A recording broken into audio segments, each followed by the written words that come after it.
They had no time. Raiders were coming. The burial had to be quick. In desperation, they flung the dead body into the nearest tomb, and then something impossible happened. A man who was dead suddenly sprang back to life. But how? What secret power lay in that tomb? To understand, we must go back to a time when one man dared to ask for a double portion of God's power. Elijah knew his time had come, but Elisha, he refused to leave his master's side. "Stay here, Elisha." But Elisha answered, "As surely as the Lord lives, I will not leave you." One last test remained. Elijah turned to Elisha. "Tell me, what can I do for you before I am taken from you?" Elisha's heart pounded. He had followed Elijah for years, seen the miracles, felt the power, and now he made a bold request. "Let me inherit a double portion of your spirit." A daring request. To ask for a double portion was to ask for the power of two prophets in one man. It was bold, almost unthinkable. Elijah studied him for a moment, then he spoke. "You have asked a difficult thing, yet if you see me when I am taken from you, it will be yours." And then it happened. Suddenly, the skies changed. The atmosphere was filled with glory, and a rushing sound from heaven roared through the air. A chariot of fire, unlike anything seen before, descended from the heavens.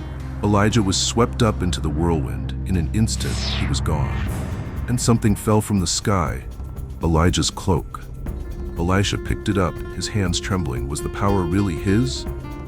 He stepped forward toward the Jordan River, the same river Elijah had parted only moments before.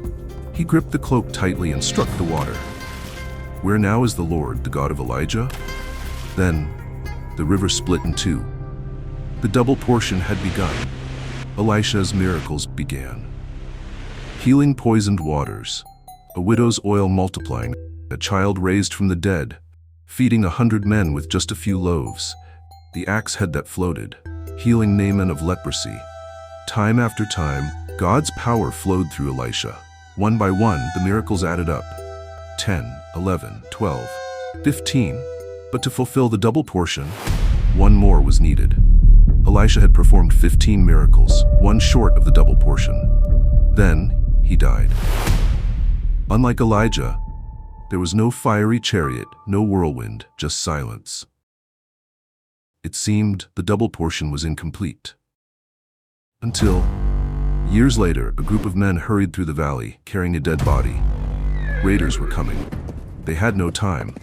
In desperation, they threw the body into a nearby tomb. But it wasn't just any tomb. It was Elisha's.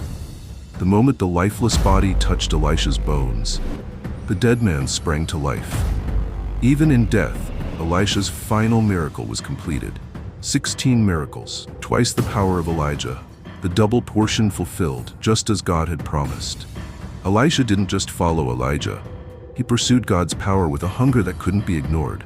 He wasn't satisfied with ordinary, he wanted double. And when the moment came, he seized it. He tore his old garments, picked up Elijah's mantle, and never looked back. But what makes this story even more remarkable is that Elisha's anointing didn't end when he took his final breath. When a life is fully surrendered to God, his power flows without limits. It moves beyond time, beyond human ability, beyond death itself.